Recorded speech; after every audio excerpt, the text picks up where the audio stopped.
It was a quiet morning, the kind I used to crave, where I could sit by the window, coffee in hand, the soft hum of the fridge in the background, and no one needing anything from me, just the sound of the leaves rustling outside, amber and red, signaling the start of another Richmond autumn. I remember thinking how far we'd come, how long it took for the house to feel like mine, a home, not just a space I lived in. I had just set my cup down when the knock came. At first, I thought it was a delivery, but when I opened the door, there she was, Betrayal, my sister-in-law, standing there with 2 suitcases and a forced smile. "Hey, I'm just gonna stay for a while," she said like she was talking about borrowing sugar, not moving in. No explanation, no warning, just that. Before I could ask what was going on, Rhett came up behind me, surprised. "Brielle, what's going on?" She gave some vague story about needing space and how things were messy at her place. And just like that, he ushered her in. No discussion, no hesitation. I stood there, stunned. My house, my routine, my peace, interrupted. Just like that. By the next day, Brielle had already claimed the guest room and half the pantry. She rearranged things in the kitchen, said it was more efficient this way. She questioned how I folded laundry, how we disciplined our daughter, even the way I arranged the furniture. Subtle digs, but they stacked up fast. And then Nadine showed up. Of course, she said it was just to help the family adjust. But her eyes scanned the room like she owned it. Within minutes, she was siding with Brielle on everything. My cooking? A little bland, sweetheart, but it's okay. My schedule? You really should prioritize family more. They weren't suggestions, they were shots, piled up over breakfast, lunch, and dinner. I tried to smile through it, tried to tell myself I was overreacting. But the line between guest and intruder blurred faster than I could keep up. Within a week, Rhett wasn't the same. He stopped asking for my thoughts. If I spoke up, I got a nod, maybe a distracted, huh? They laughed at their own jokes during dinner, Brielle mimicking my voice at one point when I left the table. I heard it. I heard her. Rhett didn't say a word. TV channels changed without asking. Meal plans discussed without me. And every time I pushed back, Nadine would tilt her head like I was being difficult. "She's going through something," she'd whisper to me about Brielle. "Maybe give her some space, be the bigger person." But I was already the one shrinking. The thing is, I've done this before. Let things slide, told myself it was temporary, for the family, for peace. But this felt different. This wasn't adjustment, it was erasure. I caught our neighbor Judy outside one morning. She leaned in, her voice low. "Everything okay in there?" "Your mother-in-law. She's been staying long, huh?" That did it. It wasn't just me noticing anymore. I wasn't crazy. I wasn't oversensitive. I was being pushed out. Slowly, carefully. That night, I heard Nadine's voice from the hallway. She was talking to Rhett. Maybe she just needs a break from all this. My heart sank. Not because she said it, but because Rhett didn't object. The next morning, Nadine brought it up over coffee, like we were discussing weekend plans. "You should take a little time to yourself, Alora. Clear your head. There's a nice inn just outside the city. It's quiet, peaceful." She looked at me like it was a favor. Rhett chimed in before I could respond. "Yeah, I think it'd be good for you. I can book it." There was a bag by the door, already packed. My suitcase. My scarf tucked into the side. I looked at my daughter, coloring quietly in the corner. She didn't understand. Not yet. But she would. One day, Brielle stood leaning against the wall, sipping tea. She didn't say a word, but her smile said enough. And that's when I knew. This wasn't a suggestion. It was a decision already made. So I nodded, picked up the suitcase, and walked out. I didn't cry. I didn't slam the door. I didn't ask why. I just walked. The motel was exactly what I expected. A box with a door. Nothing warm about it. Just floral curtains stained with time, an old wall unit that hummed like it was gasping for air, and a bedspread that felt like sandpaper against my fingers. Rhett didn't even bother to ask me what I'd prefer. He booked the cheapest room he could find, probably while Brielle was standing behind him, telling him it was more than enough. The receptionist smiled like she had practiced it for the mirror. but I could tell she'd seen people like me before. Women with tired eyes and no ring on their finger anymore. I gave her a half smile back, trying to keep my shoulders from sagging. Humiliation settles in your bones. It doesn't shout. It seeps. The keycard clicked. I stepped into a room that smelled of bleach and old smoke. I put my bag down slowly, unsure why it felt so heavy now that I wasn't carrying it. No missed calls, no texts, not even a message from my daughter. I sat on the edge of the bed and stared at the walls like they owed me an explanation. Boredom turns dangerous when you have nowhere to aim it. I opened my phone out of habit, maybe hope, and started scrolling. That's when I saw it. Brielle had posted a photo, not private, not subtle, a group shot in my living room. Rhett, Nadine, and Brielle raising champagne glasses. The caption read, "Family First Night." I stared at their faces, all smiles, no hint of the woman they'd just nudged out of her own life. But it was the background that punched harder. My ficus plant, gone. My framed college photo with Dad, missing. My throw pillows, replaced. And then it hit me. My navy blue blanket, the one I always kept on the recliner, was now spread on the floor. A dog bed. A comment underneath from our neighbor. "The place looks so much brighter now." I didn't cry, but my throat clenched. You can feel erased and still sit quietly with it. That's the real heartbreak. It doesn't need noise to exist. The motel's silence was louder than anything they posted. I lay back on the scratchy bed, eyes wide open, remembering another night years ago. I was 23, fresh from a breakup, crashing in a place not too different from this. The same bleach smell, the same feeling like the walls were waiting to see if I'd collapse or claw my way out. People think it's the leaving that's hard. It's not. It's the not being missed. I picked up my phone, drafted a text to Rhett, deleted it, tried again, erased that one too. Every word sounded like a plea, and I promised myself I wouldn't beg. Not for love, not for space, not for dignity. Thought about calling my sister. But that bridge burned years ago, slowly, over missed birthdays and political arguments. There was no one left to call, except I opened the voice memos folder. I don't know why. Habit, maybe. And there it was. One old file I never deleted. My dad's voice. "You're stronger than you think, Ellie. You always have been." It caught me off guard. That gentle strength in his voice, like he knew one day I'd need to hear it from someone who had nothing to gain by saying it. I sat up straighter. Then I remembered what my old mentor once told me over lunch. There are folks who only love the version of you they can control. The moment you outgrow that version, they turn cold. I grabbed the notebook from my purse. It still had the grocery list I never finished. I flipped to a clean page, wrote across the top, "What they won't take from me." Underneath, I started listing. My daughter's laugh. My career, I built that myself. The time I stood up to my old boss and won. The nights I held our family together when no one noticed my voice, even if they don't want to hear it. I paused, then added, "Me." I closed the book, held it against my chest, and breathed deep. This wasn't exile. This was an intermission. A brief pause before the next act. I got up, brushed my teeth with the travel-sized tube Rhett had tossed in the bag like an afterthought. I stared at myself in the mirror. Not sad, not angry, just clear. "I let them write the script for too long," I said softly, almost like I was daring the reflection to argue. I picked up my phone again. This time, not for a message, but for a search bar. Rental listings, legal consults, property rights.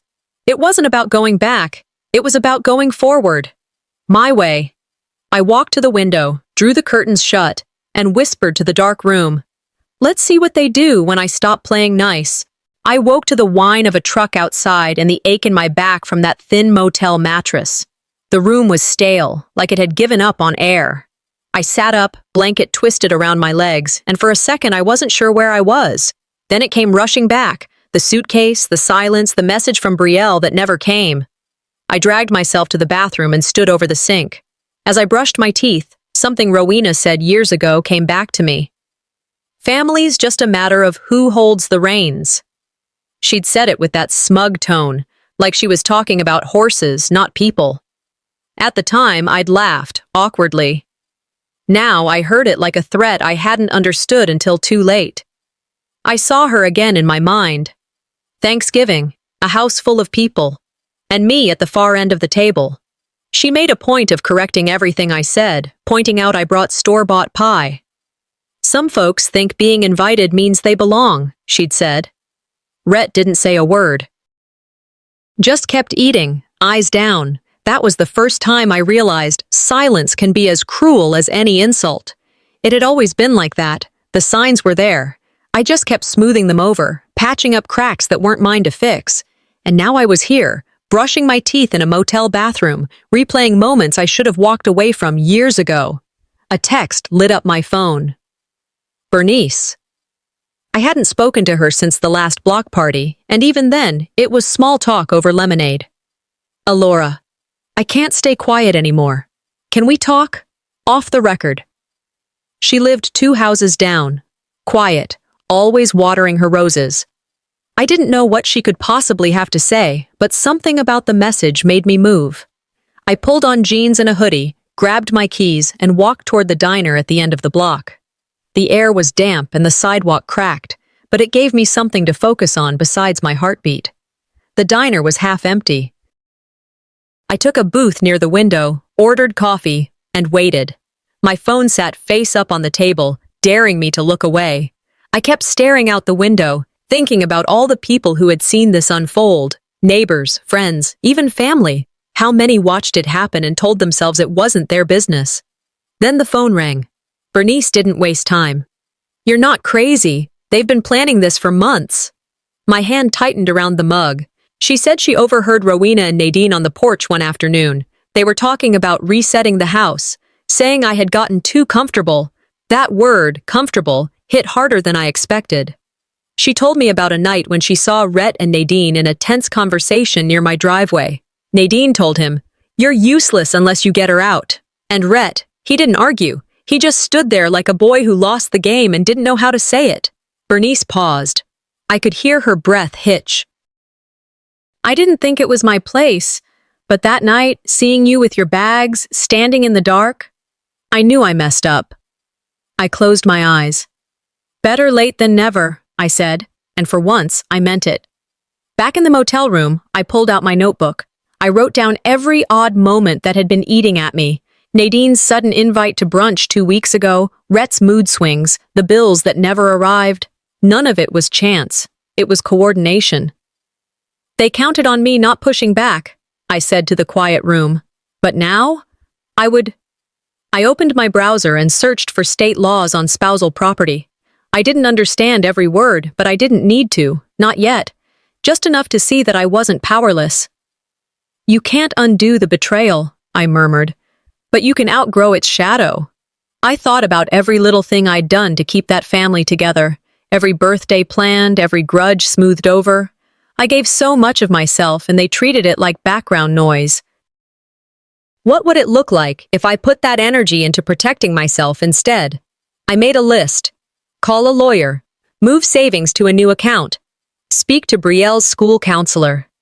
Each line felt like pulling a thorn from my skin. I wasn't afraid of confrontation anymore. I was afraid of who I'd let myself become if I didn't act. I may be hurt, I said out loud, but I'm not broken. That night, I packed a bag, not to run, but to begin building the exit they never saw coming. I parked down the street, far enough so no one would see me. The porch light was on. It shouldn't have been.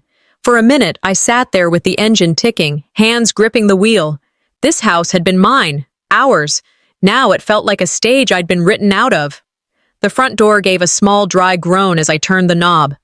The smell hit me first. New paint, air freshener. Not mine. Inside, the living room glowed warm and strange. Different curtains, new rug, family photos gone, the couch pushed to the other wall. My daughter's drawings weren't on the fridge. Even the lamp I bought at a yard sale was missing. I walked slowly down the hall, touching the wall as if it might steady me. My steps were silent on the hardwood. In every room, something had been shifted, replaced, or simply erased. I'd been gone only days. It looked like months of work. By the window, shadows moved. Brielle's figure in the kitchen, her hair pulled back. She didn't see me. I stood there, invisible in my own home, my heart tightening with a cold, clear rage. In the study, a folder sat half open on the shelf. My name used to be on the title deed tucked inside. Now it wasn't. I pulled the papers out with shaking fingers. Property agreements, bank statements, signatures moved to new places. Every page was like a small funeral. My chair, my reading chair, gone. The plant I nursed through winters had been repotted, stuck in a corner like an afterthought. Letters addressed to me sat unopened in a basket marked miscellaneous. Someone had written return on envelopes I hadn't even seen. On the mantel, where my magazines once stacked, lay Brielle's new business card. Her smile printed on glossy paper. That was her little signal. New order, new hierarchy. My chest burned, but my mind stayed sharp. This wasn't decoration. This was removal. I called Rhett, straight to voicemail. Again, nothing. I looked at the bathroom mirror, the same bathroom where I'd stood every morning, and it looked back at me blank, like I was a guest in a hotel.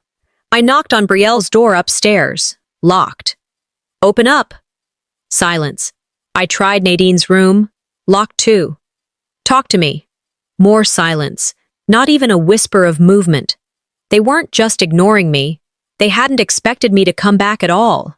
I steadied my breathing. The betrayal wasn't a knife anymore. It was a blueprint, every piece falling into place. I walked the hallway, and there, folded strangely on the table, lay the home handkerchief, embroidered from my grandmother. Someone had handled it, but not thrown it away. That tiny scrap anchored me. I belonged once, and I still do. I pulled my phone out, started snapping photos of everything, the missing items, the altered rooms. Evidence. My thumb hovered over a message to Rhett. You changed all of this without telling me. I didn't send it. Not yet. Timing would matter more than words. I checked the county property records right there on my phone. Transfers, dates, names. It was all there. They'd done it while I was still under their roof, thinking I'd never look. Night crept in, pressing through the curtains. I flicked off the lights one by one, leaving only the silver of the moon across the floorboards. My bag sat by the door, heavier now with the USB drive I'd filled with photos and scans. I placed my palm flat on the doorframe. Steady. I will not be erased. I whispered it, not as a plea, but as a vow. Then I stepped into the yard, pulling the door shut behind me. No dramatics, no slam, just silence. I knew I couldn't take the house back by force, but I could take the truth. And truth, used right, moves slower, but cuts deeper. I arrived early at the mediation center, walking into a room so cold it felt like judgment had already settled there. The floors were linoleum, the chairs stiff, fluorescent lights buzzing overhead. It smelled of disinfectant and stale air. I sat facing Nadine, who strolled in late, posture perfect, wearing a coat she'd insisted was just for the meeting. She offered me a thin smile. I returned a blank stare. Rhett appeared for a moment, glanced at me, then said something about an urgent conference call. He left without a backward glance. The mediator read the ground rules, the kind you hear in small claims court. No interruptions, one speaker at a time.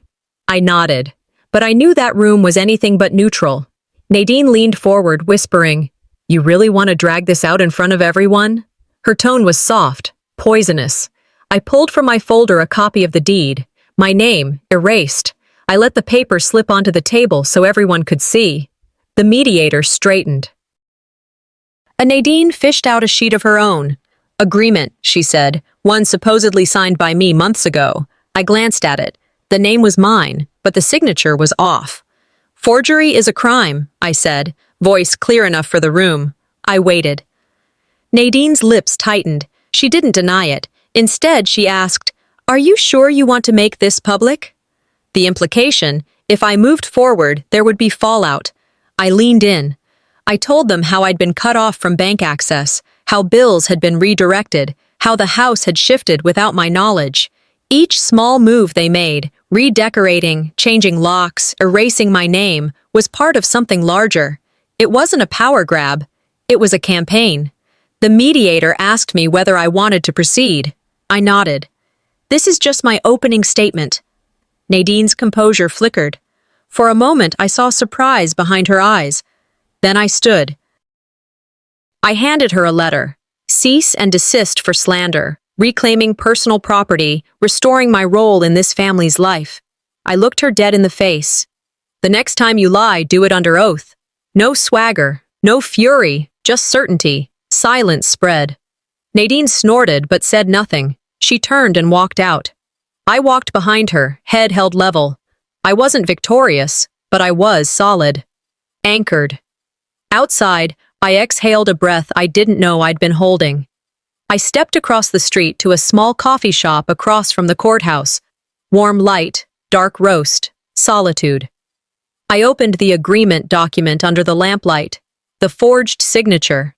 Odd strokes, shaky loops, gaps. I highlighted discrepancies, made notes, time-stamped every entry. I typed a message to Oren. You need to see this. ASAP. A buzz from my phone, a message from Bernice. You good? I typed back. Getting there. I thought, people like Nadine count on your fear, your silence. They treat respect as permission. They believe boundaries are optional. I closed my laptop. My heart hammered with purpose, not panic. I whispered to the empty shop. It's not about being loud. It's about being undeniable. And through the window, I saw the courthouse behind me. Silent. Waiting. The lines were broken now, but shots had been fired. I woke before dawn, unable to sleep. Bernice's words had become a drumbeat in my head. Planning, betrayal, layers I hadn't yet peeled back. The apartment was quiet except for the hum of the refrigerator. I sat up and opened my laptop.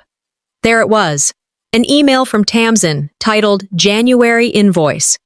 Innocent enough that no one would suspect danger. I clicked. Inside was a folder called Audio Proof. My breath caught.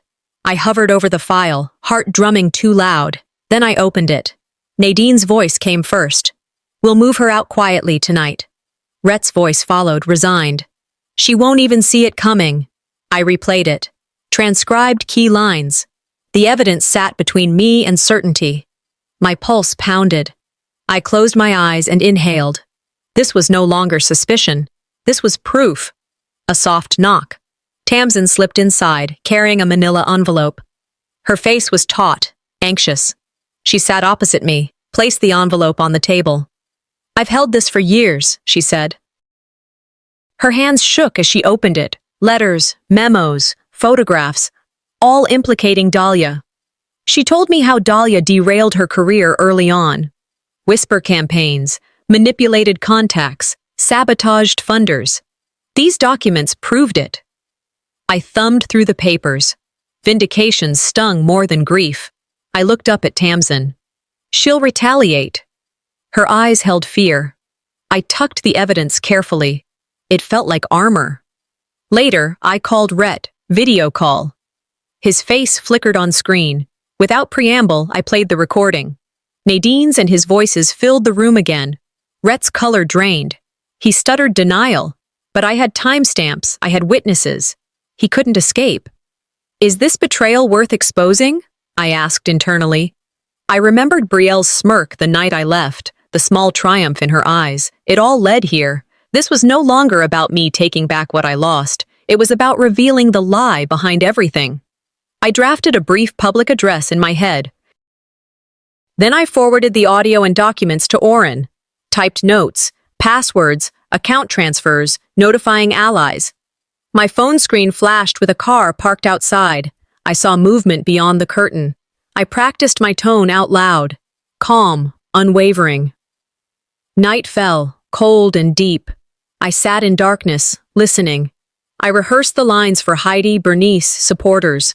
The recording circled through my memory. I clutched my phone. Tomorrow, they'll hear me not as a victim, but as a witness, I whispered to the shadows. Then I closed my laptop. Somewhere beyond these walls, someone was already plotting back. The invitation arrived by mail, formal, gold embossed. You are cordially invited to the house blessing and family dinner. It came with a flourish of reconciliation in the words, but I smelled the trap. Nadine played peace, but I knew the danger. I stared at the envelope on my table, weighed every memory tied to that house. I debated whether to go. Part of me trembled at facing all that had been lost. But another part, one that's grown tired of hiding, pushed me forward. I dressed carefully, matching poise with defiance, rehearsed lines in my head as though I were stepping into an arena. When I arrived at the front porch, guests milled in the foyer, voices low. I paused, heart loud in my ears. This house, this setting, once my life's backdrop, felt now full of hidden wires. At dinner, Nadine addressed the room, invoking care, family legacy. She held up a stack of documents, voice steady. She claimed she had amended the deed, that it's been legally redrawn to reflect only part ownership for me. The paper showed my name in small print. Murmurs spread. I thought we had all agreed it was done, she said. My pulse stung. I leaned forward and said clearly, that agreement you forced on me is forged. The room shifted. Eyes flicked between her and me. A guest member read over her papers, hesitation in their eyes. Doubt stung Nadine's expression, but she snapped, "You're twisting the truth again." The roast was served. Betrayal, seated across, raised a glass with a laugh. "I guess we're still waiting for the real Elora to show up." She smirked. More voices joined, jokes about overreaction, not letting go, clinging to the past. Nadine nodded at each. Their laughter wrapped around me like chains. I sat still. The hum of shame and adrenaline pulsed in my veins. I recalled every slight I swallowed at dinners long ago. Quiet facades, just kidding insults. Now I saw their pattern. They built a theater. I refused to play the part. I rose. The room went still. I kept my tone low but firm. "You invited me back to this table, but you forgot I brought evidence." I spread the deed documents and photos before them. I named dates, details. I countered lies. Guests exchanged glances. A hush fell. Nadine's lips parted. She snapped, "Sit down." I didn't. I held the room with my presence. Nadine stood, voice sharp. She glared at me, then motioned to Betrayal to follow. They exited together, footsteps echoing. In the doorway, I heard Betrayal hiss, "Don't make this harder than it already is." The dining hall felt empty after their departure. I stood alone under the chandelier's soft light, exposed but empowered. The room that once felt like a trap now felt like my unveiling. I realized I had forced them to show their hand. The masks cracked tonight, and the ruin behind them glinted in the shards of truth. I parked down the block from the house, the same house where every move of mine had once been watched, measured, and judged. Tonight, it glowed with string lights and music spilled out the open windows.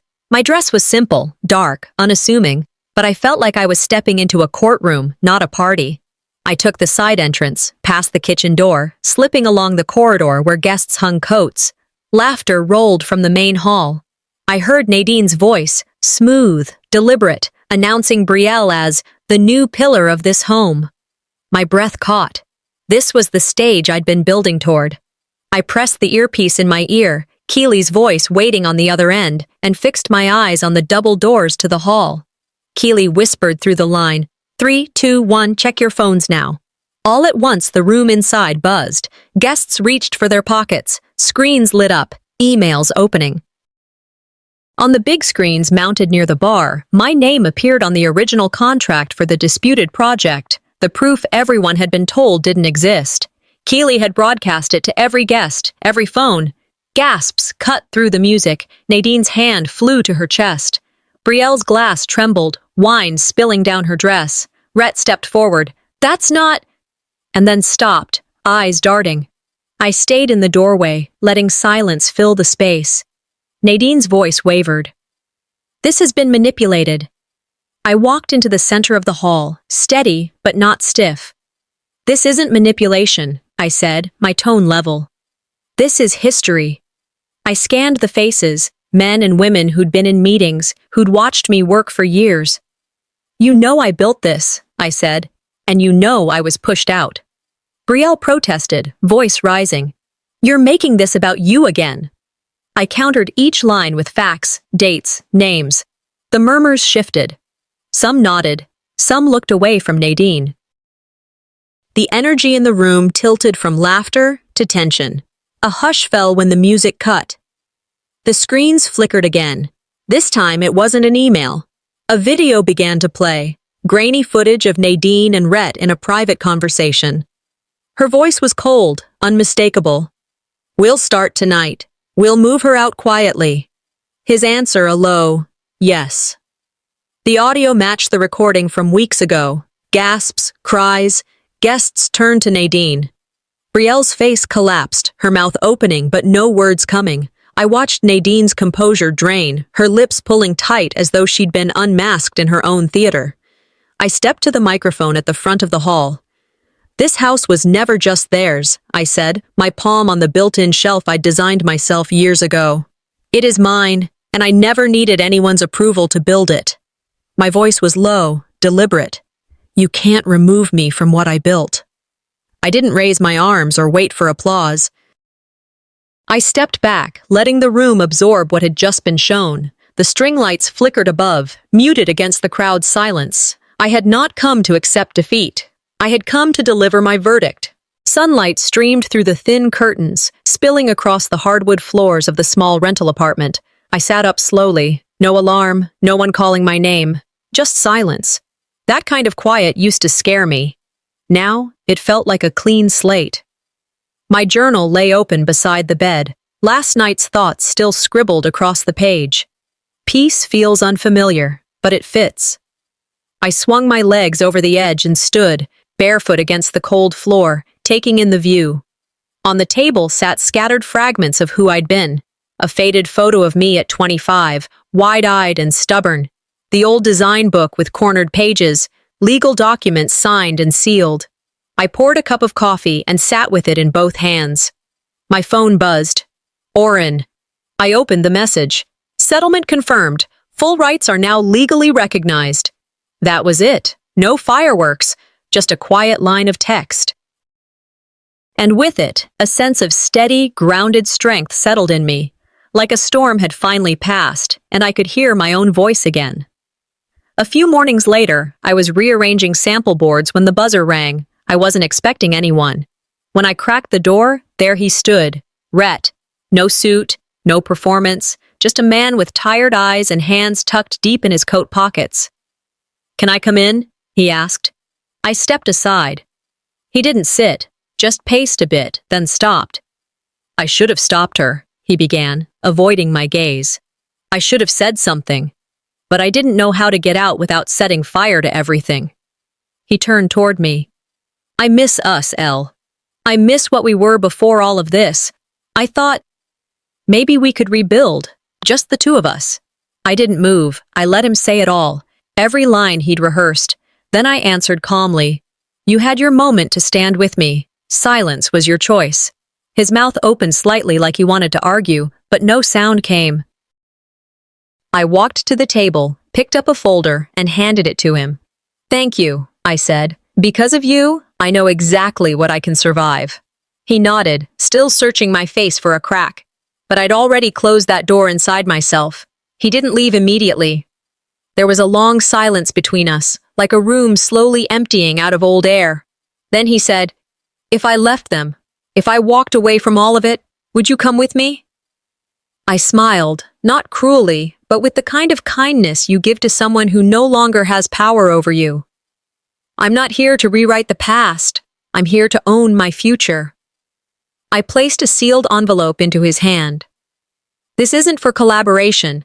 It's just the final paperwork for closure. Read it, sign it, and send it back."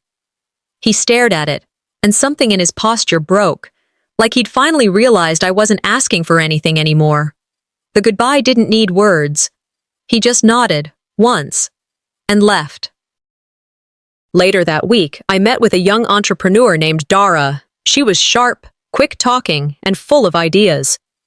We sat across from each other at a downtown cafe, blueprints rolled out, coffee cooling beside us. "I've followed your story," she said.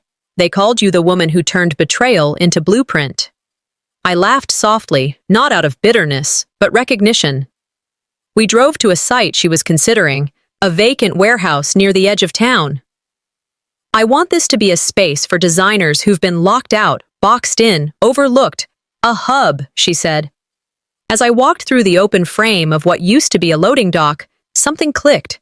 This wasn't just a project, it was a beginning. When they burn your bridges, I told her, build a runway.